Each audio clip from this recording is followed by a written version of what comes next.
This is the Balanced Leader Podcast, the podcast that helps leaders elevate their wellbeing and create healthier workplaces. My name is Rob Hills, and I'm your leadership and wellbeing coach. I recently had the opportunity to sit down with Dr. Adam Fraser. Adam is a peak performance researcher, author, and keynote speaker. We talked about his research and why he takes on the projects he does. We talked about his book, The Third Space, and strategies for increasing wellbeing. And he gave some amazing practical advice on how you can shut down your inner critic, who he affectionately calls Kevin. I loved every minute of my conversation with Adam.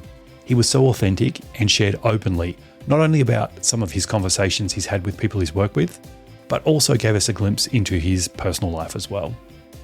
I really hope you enjoy this episode as much as I enjoyed making it. So without further ado, let's dive into today's conversation with Dr. Adam Fraser.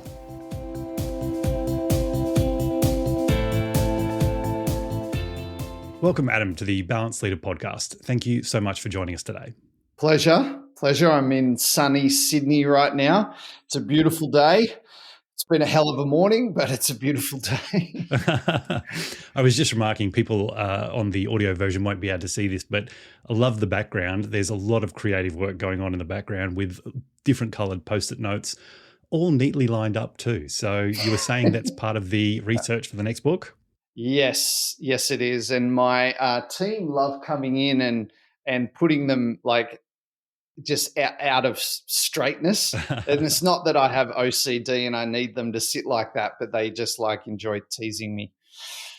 Yeah, that's hilarious. Adam, I'm really excited to have you on the show today. Yeah, likewise. I've been a big fan of your work for many years now, and I've, as a leadership facilitator, primarily when I was working in the Australian Federal Police, we used to talk a lot about your concepts with police officers, federal agents, to help them understand, particularly one of the concepts we'll get to later, which is the third space. Yeah. So just wanted to say, I can't wait to dive into your research and to talk more about these concepts with you. Been a big fan of your work for a long time. Oh, well, I hope I don't disappoint. I'm sure you won't. Setting the bar high early, sorry. Yeah, at the end, you're like, that guy's trash. Yeah. So before we get into those concepts, to help us get inside the mind of Dr. Adam Fraser, can you take us back to a time when you were leaving high school and embarking on your work life and your work journey? What were you doing at that time, and what were you think you were going to be doing? Well, out of school, I didn't really know what I wanted to do, and I definitely wasn't sophisticated enough or mature enough to really work out what I wanted to do with my life. And I enrolled in computer engineering because someone said that made a lot of money. So I thought, why not try that? Yeah. And I hated it. Funny thing was, I was passing, like I was actually getting all right marks, but I just hated it. I didn't really understand it. And in the Christmas holidays, I was talking to a mate and I just went, I can't go back. Like, I just can't. So I spent the whole holidays really researching what courses did I want to do, what appealed to me, what was I interested in. And I ended up changing to biomedical science, which is a blend of psychology and physiology. And they actually didn't let me change courses. Yeah. They said, look, you can enroll in our subjects, and if you do okay, we'll let you, transfer across. So I just worked my butt off, straight HD'd all my subjects because I was really engaged and I wanted to get this. And then they went, welcome, come on in. And so I changed into that profession. And, originally wanted to work with elite athletes and did that for a little while, but just wasn't my thing.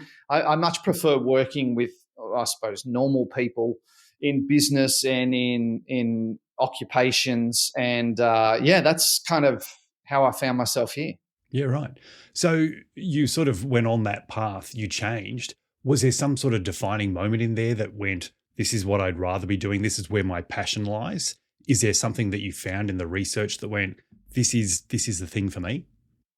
Yeah, look, I mean, the good thing about biomed, because I was thinking about doing pure psych, and what I liked about the physiology and the psychology, it was much more focused on like, how do we evolve? How do we improve? How do we optimize? Then traditional psych normally looks at pathology and problems. So And when I finished my degree and I thought, do I want to do the psych masters? And they told me I had to do like 300 hours of supervised counseling. And I just went, oh, no, I'm not doing that.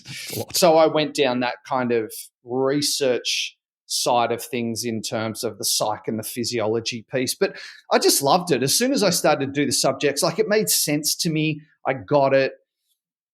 Not that it was easy, but I just, I was good at it. Whereas with engineering, oh man, I was out to sea. I just had no idea. And I loved that year because I had the best friends in engineering and we partied and we had the best time ever. Yeah. Like it's probably been, the greatest circle of friends. Yeah. But I would talk to my mates and they were just so smart, like so smart. And they were on a whole nother intellectual level. And whether it's my brain doesn't work like that or I didn't have that type of intellect, it didn't work. Whereas biomed did. It just clicked right from the get-go.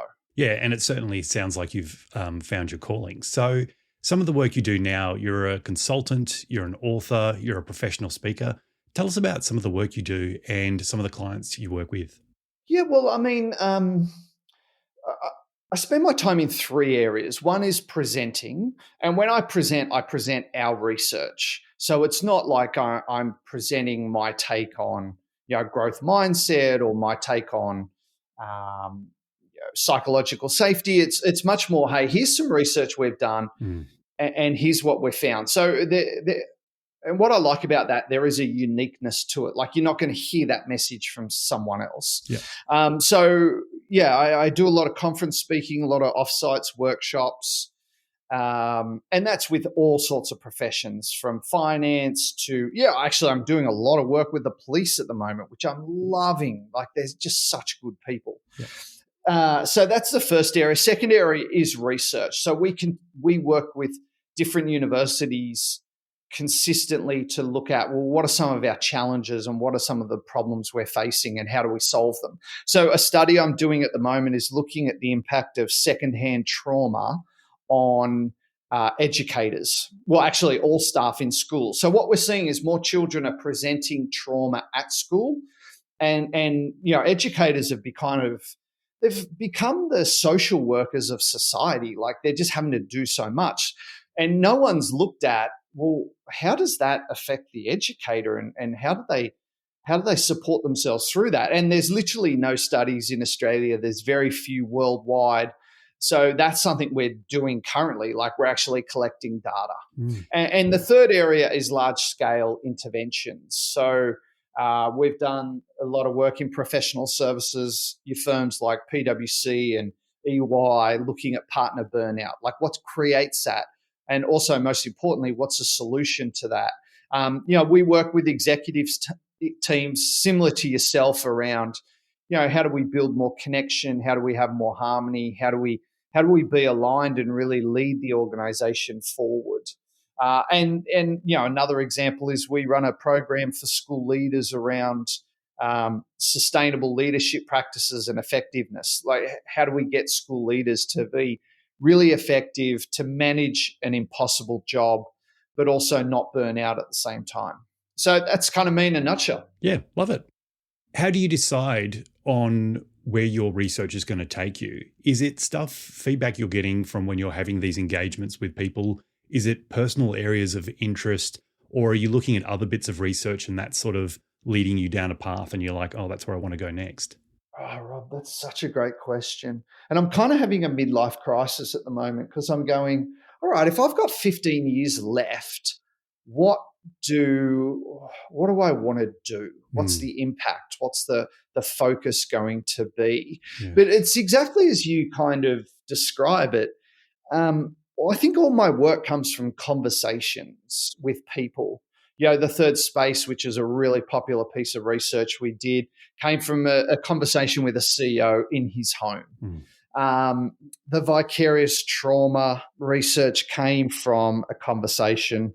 And I don't know, you might want to cut this out or you might want to, because I'm going to tell a really traumatic story. But I was talking to a principal about, why does he do that job? And or or where's the meaning in that? And he said, I'm a principal of a primary school. A number of years ago, there was a little girl in kindergarten. He said, beautiful kid, like just the perfect kid, funny, charming, like kind. And it started to rain at lunchtime. So the weather changed really bad. It became very cold. It started to rain. And he said her dad turned up and with a jumper and a raincoat for this girl and said, hey, she's got to get the bus home. I don't want her to be cold and I don't want her to be wet. Mm. And he said to the principal, could you drop this in for her? And the principal's like, yeah, no worries. They had a quick chat. And he said the dad went home and hung himself. Yeah. And man, and this principal has started to cry. Like yeah. I'm welling up. Yeah. And he said, man, I've got to tell you, I don't think there's a day where I don't think about that. Yeah. And he said, when I became a teacher, I thought, I'm going to educate kids. And I didn't think I'd be dealing with all this stuff. And this story like just rocked me because, I have 2 daughters. I just couldn't stop thinking about it. And I went, man, like I am devastated by that story. Like that really, and I'm not talking, I thought about it for a couple of days. Like that stayed with me for months. Mm. And I went, man, if that's having that impact on me, I don't even know that girl. I don't even know that father. Yeah.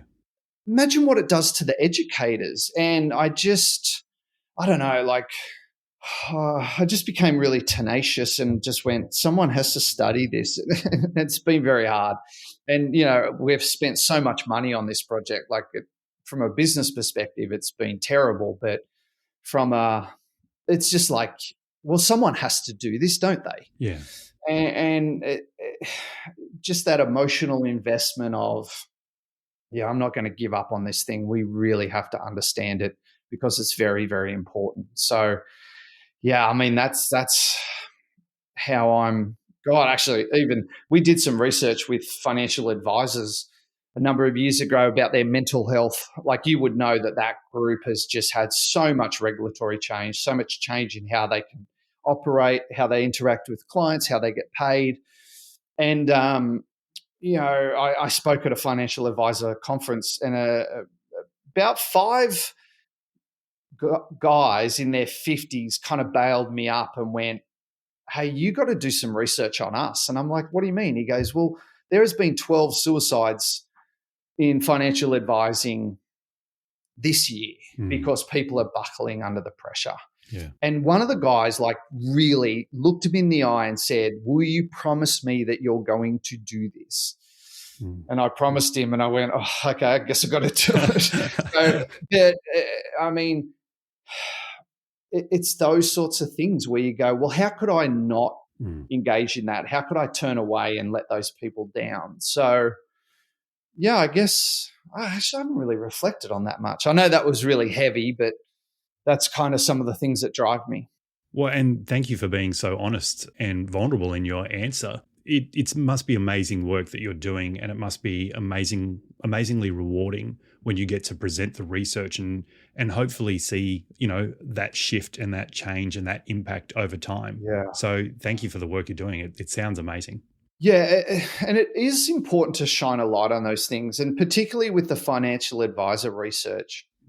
We just got so many phone calls, so many emails just saying, hey, thanks for doing that, because I thought I was the only one that felt that way, or I thought I was the only one that felt that pressure, or, now when we get together as a group, we do have deeper conversations about how we're coping, our mental health, what's happening for us.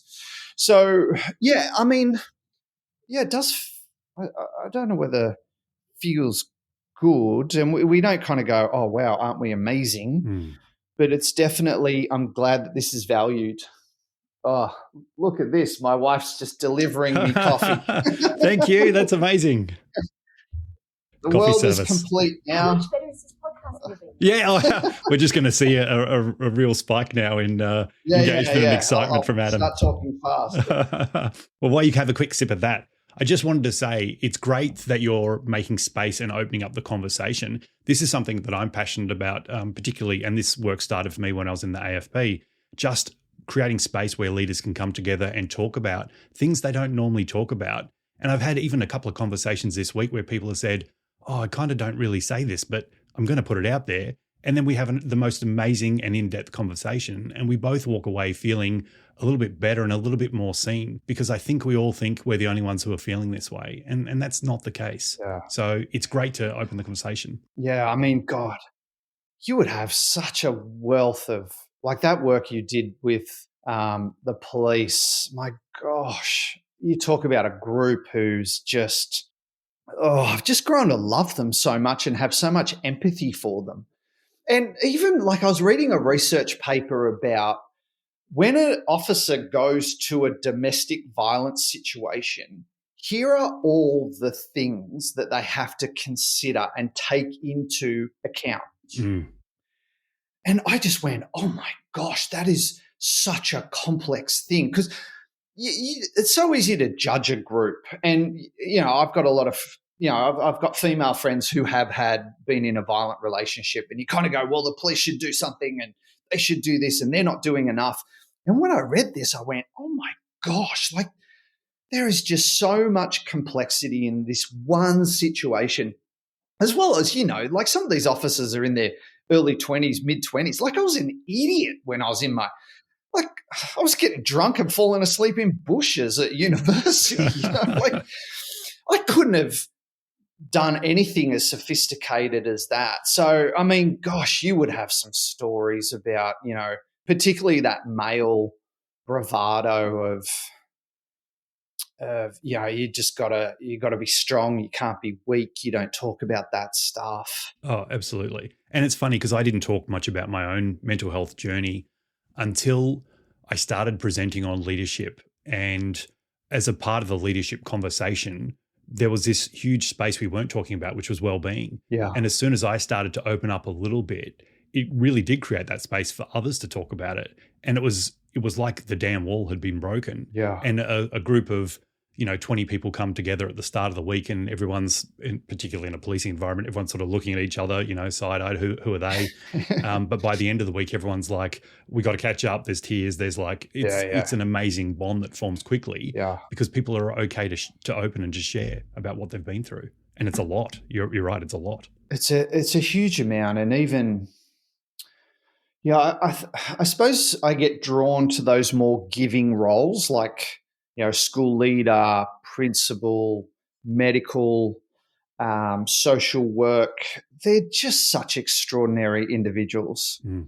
And, getting in particular men to open up and have real conversations. I mean, as you just described then, like it's life-changing. Yeah. It's genuinely life-changing. Yeah. So, it's awesome that you're doing that work because, God, we need it. Yeah. Thank you. And again, back at you, my hat off to you, sir, for the work you're doing in this space. Which brings me to, as I mentioned in the introduction, one of the pieces of work that I focused on when I was in the AFP was the third space. When I first saw, there's like a video you've got up on YouTube. Yeah. And when I first saw that, it was like a light bulb just went off in my head, and I've gone, oh my God, like this could be transformative for me personally. I've got to start talking and sharing this with other people. Yeah. So before I go into, my experience with it, can you tell the listeners a little bit about what it is and how you came up with it? Yeah, well, what the third space looks at is the concept of transitions. Like, how do we move from one thing to another? And it can be a big transition, like we're transitioning into retirement, or it can be a micro transition where I go from one meeting to the next. And similar to how you described it before, just things started to happen. Little things dropped. I can't remember the order. Like I'm terrible with time, but like I read some of Jim Lewis stuff, and he was studying elite tennis players, and what he talked about was what separated the elite players was what they did in between the points, not what they did in the point. So elite players could make a mistake and get over it really fast, and then they could calm their physiology so they conserved energy, and then they could be really present for the next point and not worry or think about other things. Whereas the lower ranked players didn't have that ability in that gap. So I went, oh, wow, that's really interesting. And then, I was doing some work with soldiers, and, I said to them, what's the hardest part of your job?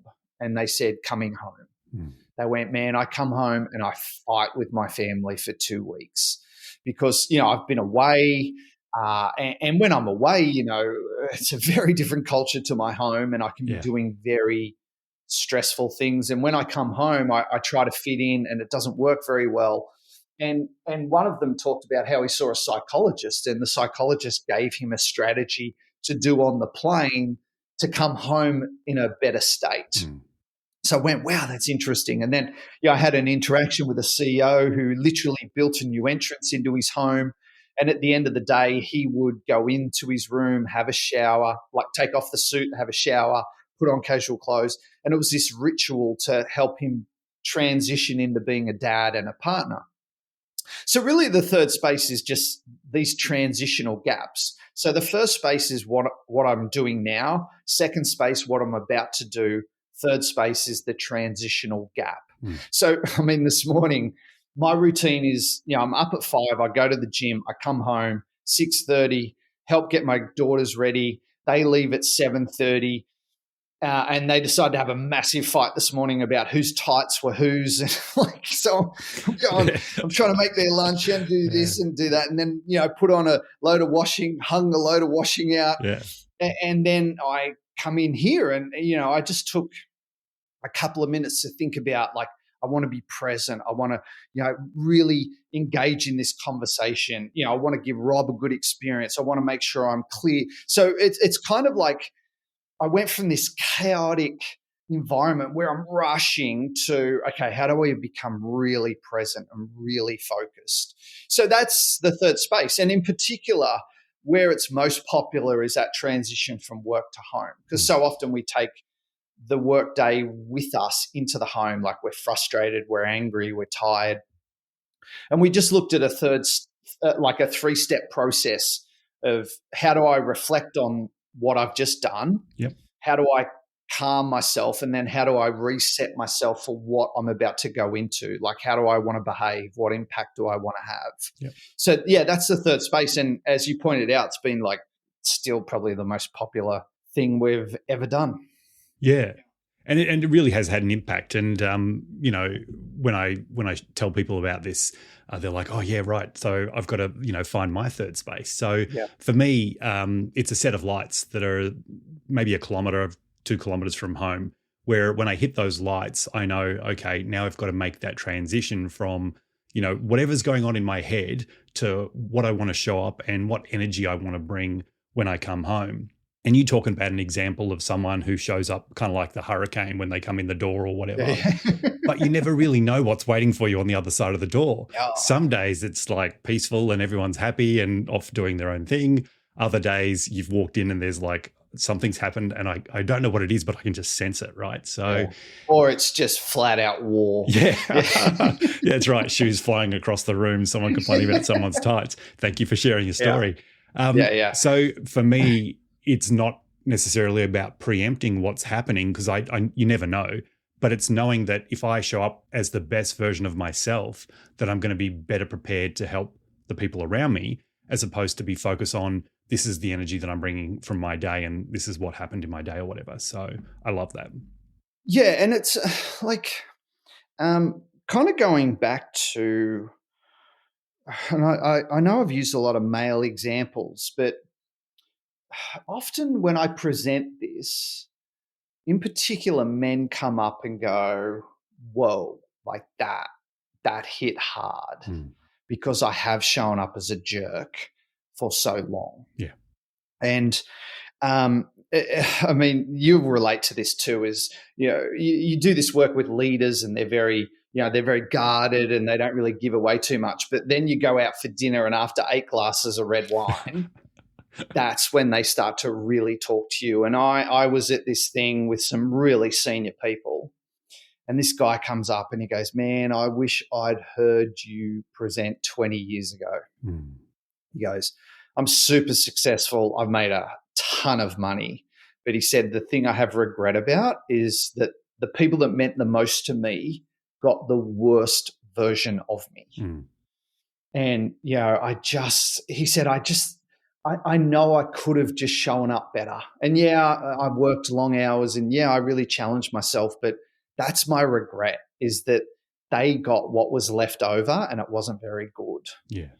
So this is where it really resonates with people in that context. Yeah, and if people aren't familiar with the third space, I'll put a link in the show notes for people to go and check it out. Because I think if we all have our own third space, really makes an impact. In fact, it made such an impact on me when COVID came around. My third space kind of got derailed a little bit because I wasn't driving home from work anymore. And so I'd walk out of my study and I didn't have that transition.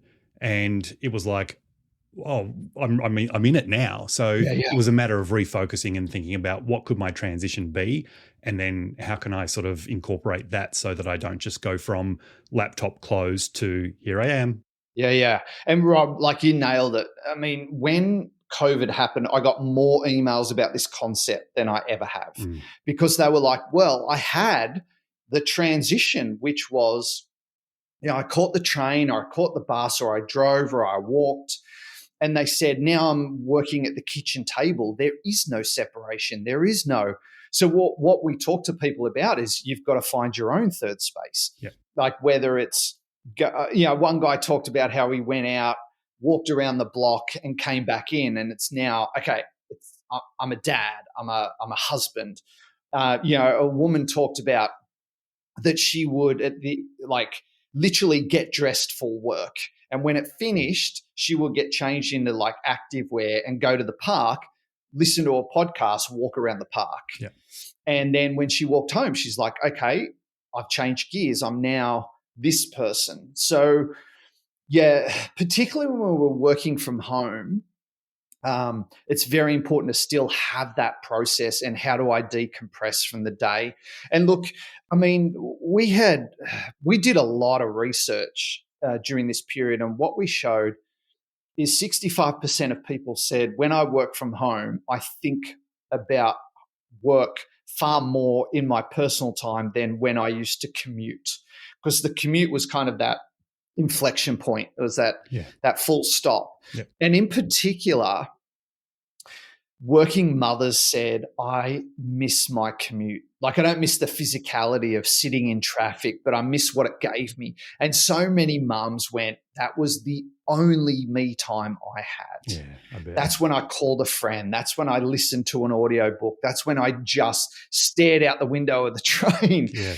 And like, let's not get delusional. In that sort of situation, working mothers are doing so much in the home.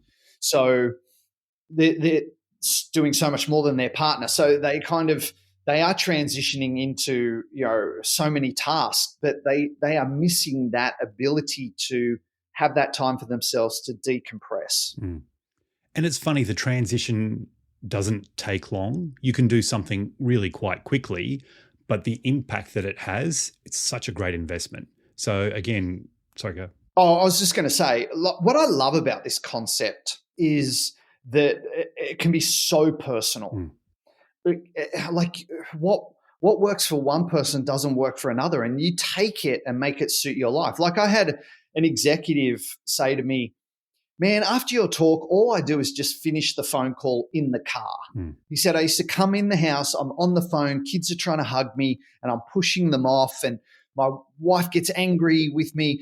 It's like I just finish it in the car, take a couple of deep breaths and then walk in the house. I've got a mate of mine who, he doesn't have kids, and he and his partner have this process at the end of the day about how they disconnect from work, reconnect and spend time together to help them transition out of that work mode. So no matter who you are, like you just find what works for you. And even we were doing some work with paramedics and we taught them this concept. And then we said, all right, go away and just trial it. But feed back to us what you come up with. And a regional group, God, they were so brilliant. They came up with a concept called Get Out of the Green. And their uniform's green. And they said often, we come home, but we've got to run a kid to footy practice, or, we've got to go somewhere and we stay in our uniform and we haven't got changed because we've run out of time. And what they talked about now is that their process is when we go home, the boots are left at the door. Mm. So we take the boots off, they're left at the door. We go into our room and the first thing we do is peel the day off. Yeah. And that peeling off the uniform, they said it's symbolic of I'm leaving the day behind. Mm. And they just said even that has a huge impact on my mindset and my behavior. So yeah, I mean, it's really about taking this and then making it suit your world. Yeah, and I've heard lots of different stories and different ways of people doing it, which is great because it is such a personal concept. You've got to find the way that works for you. Yeah. I want to change gears a little bit now into some research I'm not as familiar with, but I've heard about this guy called Kevin, and I'm wondering if you can tell me a little bit about him and what does he mean to you? Oh, Kevin has been a pain in the butt for about 8 years. Yeah. So what's happened in psychology, and you'll know this, one of the problems with research is it takes a very long time for breakthroughs in research to reach the general public. Yep. Now, obviously, it's accelerated because of our access to information, but still, like really good peer-reviewed research takes a long time to get into normal practice. So, for example, what we know is if someone goes through a traumatic event, if we bring like a counselor in and that counselor sits with them and gets them to relive it and talk about how they felt during that experience, that's the worst thing you can do for that person. Mm. Now, when I heard this, I'm like, no, that doesn't make sense. Yeah. That support is critical. Yep. But what's happened is when you've been through trauma, like your brain chemistry, your stress hormones are on steroids. Like you've got this floating through your system. And if you get someone to sit down after that and relive it and talk about the emotions they feel, what happens is that gets amplified. So the experience becomes actually more traumatic because of the chemical profile of the brain. Yep. Now, what you can do is sit with that person and support them in any way they need, but making them kind of relive it and process it and talk about their emotions is actually the worst thing you can do. Now, I only found that out a couple of months ago when I read a research paper from UNSW. They've got a trauma and stress clinic there. I forget the guy, but he wrote the article. Brilliant work. Like the guy's a genius. Yeah. So I call some of my friends who are psychs and they go, oh, yeah, totally. Like we've known that for years. And I called actually some of my friends, a wonderful woman, Alison, who's a police officer. And I said, did you know about this? And she goes, yeah, of course. Like the whole model is moving towards like emotional first aid. Mm. So the problem is we're making these big breakthroughs, but the average person doesn't hear about them. Yeah. Now, what's happened with psychology is the model's moved away from when I have a negative thought or a negative emotion, I'm supposed to notice it, I'm supposed to challenge it, I'm supposed to fight it, and then I replace it with a better thought. So, something I suffer from a lot is imposter syndrome. So, I might have a thought of, who the hell are you to talk on this podcast? You're an idiot. No one should ever listen to you. Yeah. Right. So the old ways, if I have that thought, I go, no, that's a terrible thought. I shouldn't think that. I've got a PhD. I've written these books. I'm awesome at all this stuff and people should listen to me. Now, that was the old model, right? Yep. What we're moving towards is something called psychological flexibility. Some people refer to it as ACT therapy. And Russ Harris is the real genius in Australia on this concept. And what it's moving away from is you've got to battle and fight those negative thoughts too. Can you be aware of them and accept them and not try and fight them and just accept the fact that, when you put yourself out there, you have imposter syndrome, or when you think about going for a job promotion, you get really self-conscious. So what it's about is, can you just accept, in those situations, that's what my brain does. But in this moment, I'm on this podcast to serve people and share some of the messages that we've had and some of the research we do. So that's why I'm going to keep doing it. Yep. Does that make sense? Yeah, absolutely. Yeah. Yeah. So it's much more about, so my daughter did a presentation recently, and she bombed, right? So she did it at school, went terribly. Some of the kids made fun of her, and she came home and said, "Oh my gosh, Dad, it was so awful. And I just think I'm so terrible at presentations and I'm not smart enough and all this stuff." Now, normally you'd go, "Don't say that to yourself. You are smart. You don't," and you kind of battle and fight them. But instead, I just said to her, "Hey, kid, man, that must be so hard. When I screw up a presentation, I do the exact same thing. I beat myself up. I say I'm crap. Why would anyone want to listen to me?" And I just talked about how this was a normal thing that we go through, and just empathize and talk to her about it. And then I went, "But you know what I love about you, kid?" I said, "You have a go." Like, what I love is that even when things don't turn out, you keep having a go. You're really resilient. And I said, "Hey, is this something you want to work on? I can help you with your presenting. Do you want to do it?" And she said, "Well, can I think about it?" I'm like, "Cool." So rather than, "You shouldn't say that." So she's going through this uncomfortable thing. And on top of it, I'm telling her, your reaction is wrong. Yeah. And you've got to be more positive. Yeah. Whereas the other way, I go, "Man, yeah, life happens. And what you're doing right now is totally normal and totally okay. And I'm here for you any way you need it." So that's where we're going. Yeah. But can we do this with ourselves of, "Oh, wow, okay, my team just made a mistake," and I tend to move into micromanagement mode, and I tell myself a story of, "Oh, they're hopeless, and God, if a job done well is the job you do yourself." And you kind of catch yourself. And rather being controlled by those negative thoughts, it's the acceptance of course I'm feeling like that right now because they've made a mistake. I gave them a lot of autonomy. I'm second guessing it. But you know what? This is something that I still want to pursue and I want to develop in my leadership. So I just took a really long time to explain that. But that's where it's going. Yeah. Now, the problem with Kevin has been, the problem with this is trying to teach it. And for 7 or 8 years, I tried to teach it and I kept screwing it up. And people would kind of go, "Yeah, I kind of get it, but I don't."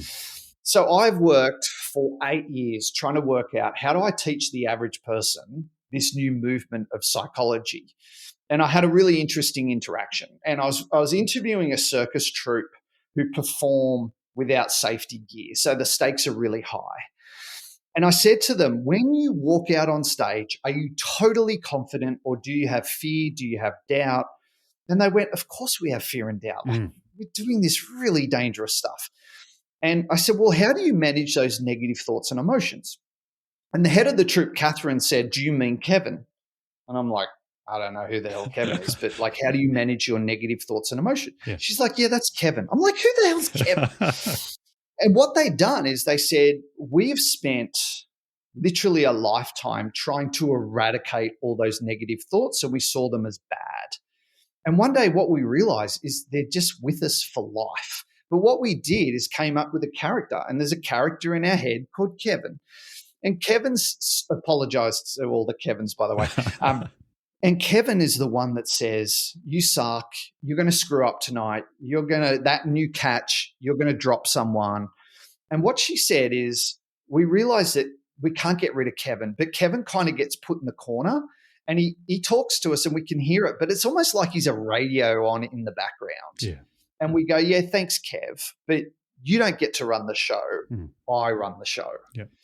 And I just walked away from that going, that's it. Like that's what we're trying to do here is, can we have this relationship with our brain where we can notice and accept our thoughts and emotions, but not let them control us? And that's what this whole concept of "no thanks, Kevin" is like, how can we understand our brain, but almost have an objective relationship with it where we go, "Yeah, thanks, Kev. Like, I know you're worried about that, but I'm still going to go for this thing," or I'm still going to, I know my story is that my daughter who's being mean to me shouldn't do that, but you know what, I'm just going to give her unconditional love anyway. And that's what this whole concept's about. And in the leadership space, it's getting leaders to identify, like, what does Kevin say to you that stops you from connecting with your team or stops you from really stepping into leadership? And we talked about men and emotion before. You know, what Kevin says is, don't open up, don't be vulnerable, don't be weak. You don't need to talk to a psychologist. You're fine. You'll just like knuckle down and push through. It's how do we stop this voice from controlling us? Yeah. And I imagine that everyone listening to this has a Kevin. And if not everyone, it's like the majority, right? Yeah. Probably different in different circumstances. But one for me that really shines through, and maybe it's just my inner Kevin here, but one that I'd like to unpack a little bit more, is around public speaking, because that's such a fear for people, is getting up in front of an audience. And for me, Kevin starts about a month before I have to get up in front of a stage and start talking, and progressively gets louder right until the day before, sort of thing. What I've tried everything. Like I try all sorts of different tactics to stop Kevin, and I'm only using this as an example now because it's what we're talking about. But what's the best way for people to realize that Kevin, and I call it the monkey mind, right? It's just that chattering in the background happening. What's the best way to say? Is it just, thanks, Kevin, but not today, and then refocus your attention somewhere else? Or is it just sitting with, as ACT does, acceptance and commitment therapy, it's sitting with the emotions and feeling it and going, I don't feel great, and that's okay. This is going to pass, and it's okay to just sit with it for the time being, because this is a completely natural and normal emotion. Yeah, man, you just asked me a very big question. Sorry. The problem with humans is we're insanely complex. Yes. And then put a group of humans together and that complexity gets exponential. I think,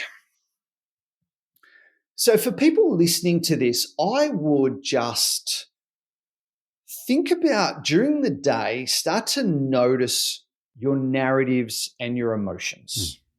So start to notice, what is that internal dialogue? So humans are thought to be the only creatures that can have thoughts about their thoughts, which is basically self-awareness.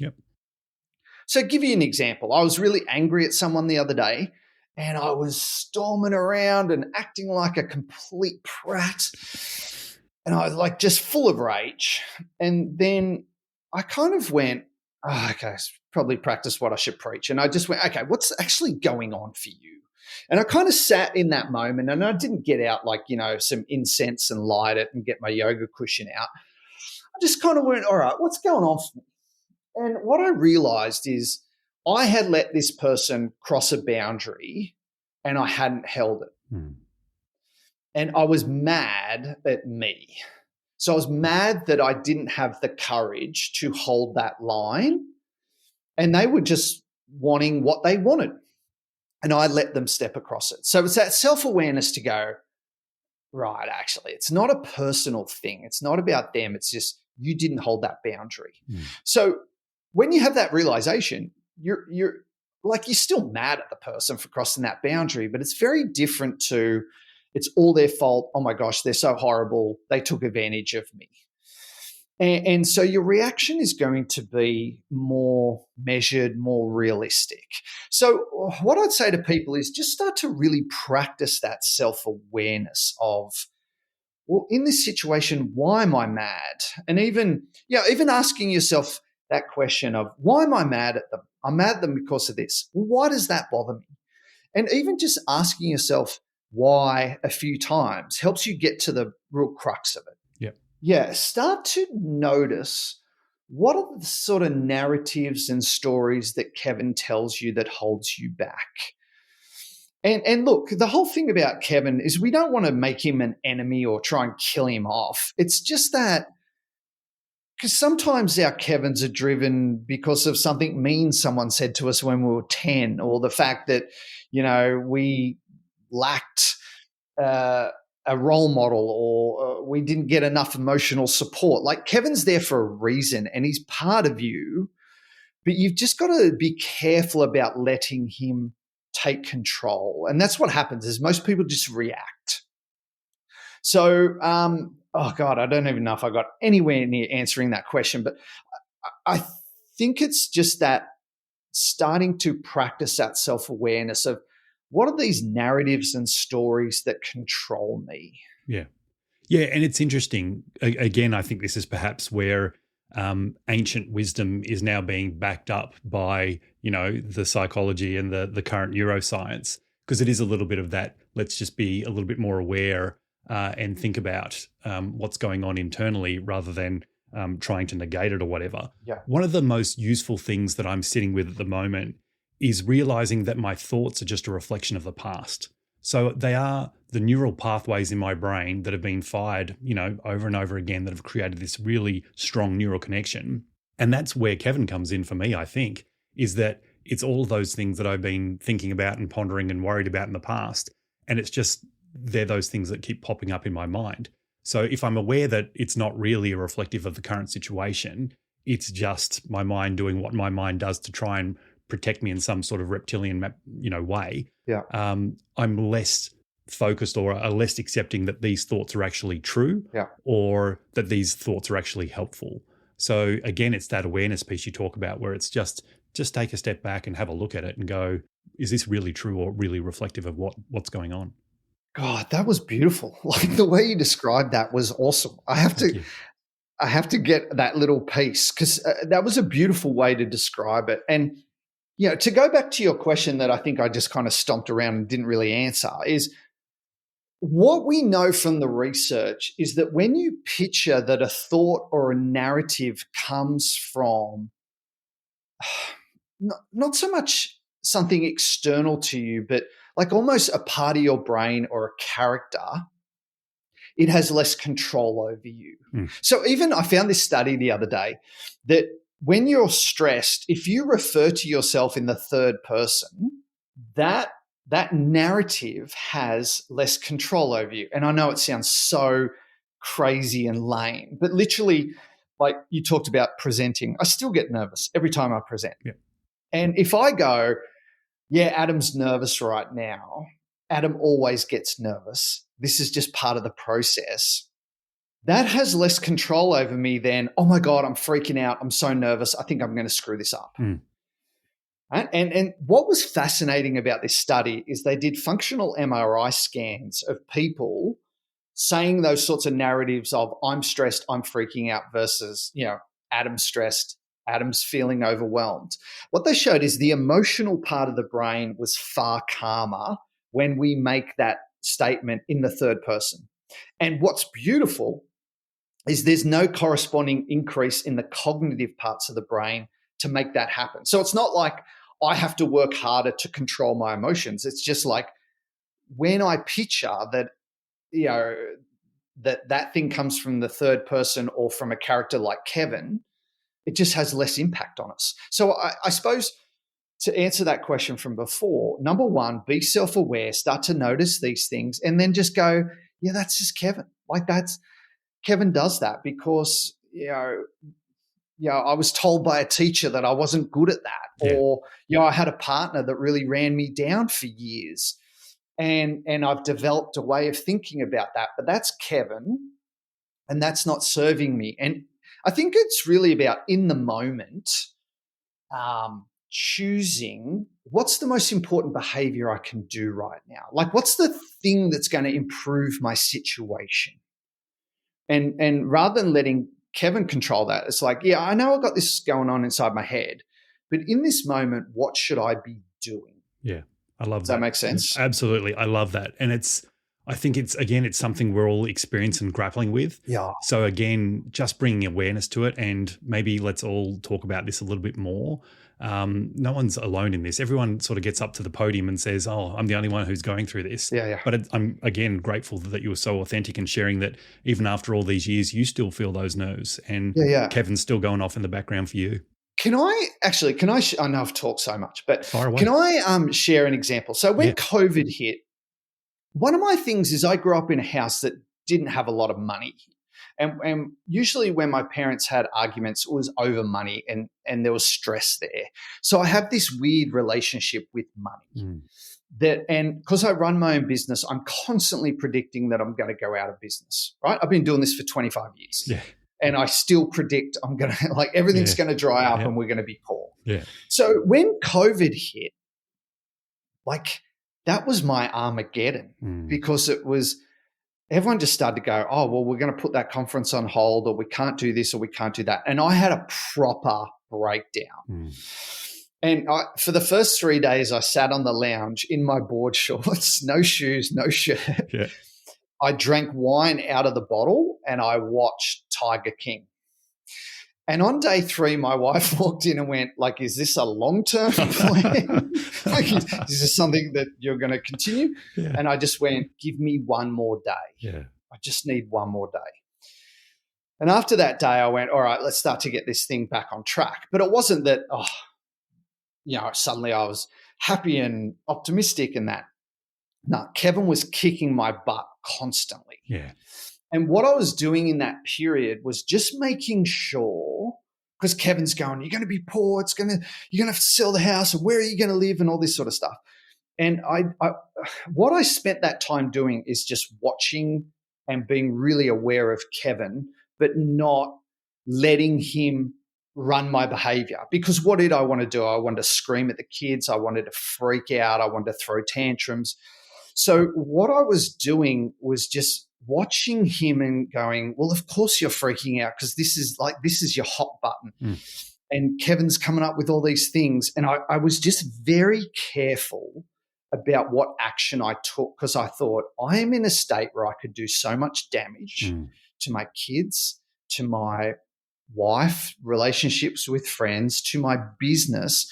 I just have to be very careful about what action I choose. That's how I use Kevin in probably the hardest area of my life. It was almost like a curiosity of, I'm going to watch him. I'm going to keep an eye on this guy because he's a bit of a loose unit. Yeah. But right now I need to do this. Yeah. Yeah. So that's how I describe it. And that's great. And I'm really going to start keeping an eye on my Kevin. I love that analogy. And I think that's a really useful thing.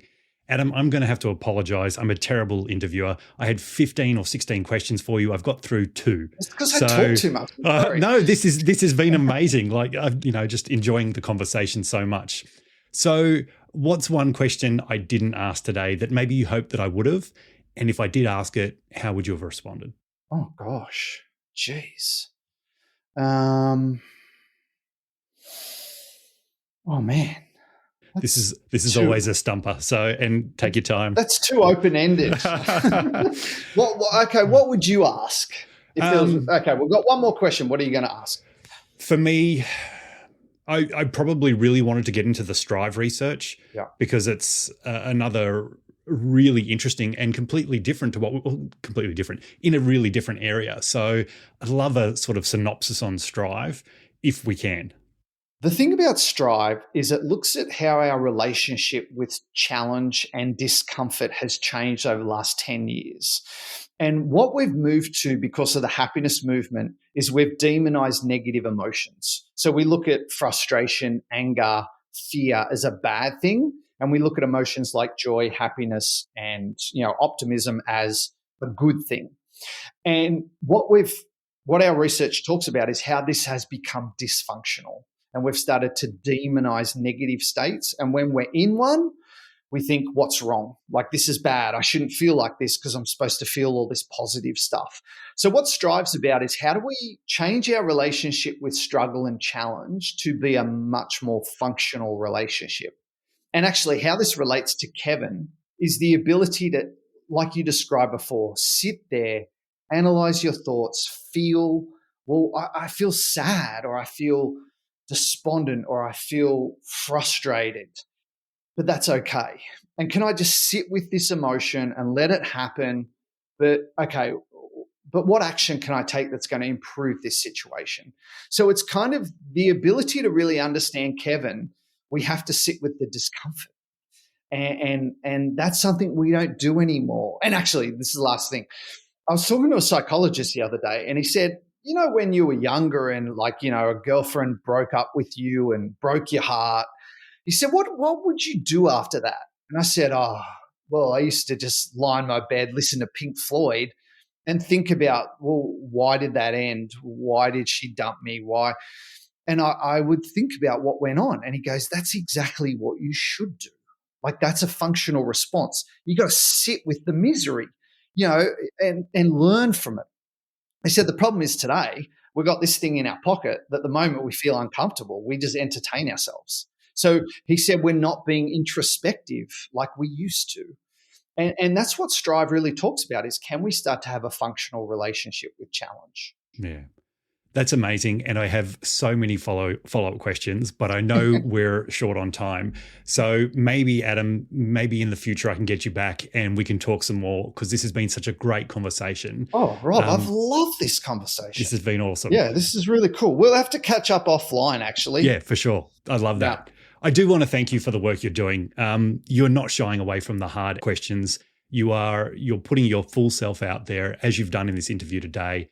And so I want to thank you for the work you're doing with leaders to make people's lives better. So thank you so much. Thanks, mate. It's been a pleasure. If people want to connect more with you and find out a little bit more about what you are and what you're doing, how can they do that?